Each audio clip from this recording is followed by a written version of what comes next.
নবী সাল্লাল্লাহু আলাইহি ওয়াসাল্লাম একটা হাদিসের মধ্যে বলেছেন যে তাকে ওই তামিম দাড়ির ওই দ্বীপে বন্দী করে রাখা হয়েছে। আপনারা হাদিসটা জানেন? দ্বীপে বন্দী থাকা অবস্থায় তাকে সাহাবীরা দেখেছেন অনেক বিশাল আকৃতিতে, ঠিক আছে? এবং সাহাবীদেরকে সে প্রশ্ন করছিল, তামিম দাড়িকে প্রশ্ন করছিল যে বাইসানের খেজুর বাগানে খেজুর কি ধরে? বলে হ্যাঁ ধরে। সে বলছে অচিরেই আর ধরবে না। তারপরে বলছে তাবারিয়া হ্রদে কি পানি আছে? সাহাবীরা বলছেন আছে। বলছে অচিরেই পানি থাকবে না। তোমাদের ওই উম্মি নবীর কি খবর?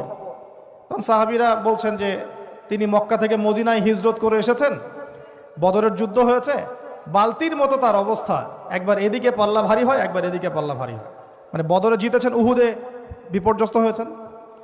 তখন এই ব্যক্তি বলছে যে তোমাদের জন্য উত্তম হবে ওই ব্যক্তির অনুসরণ করা।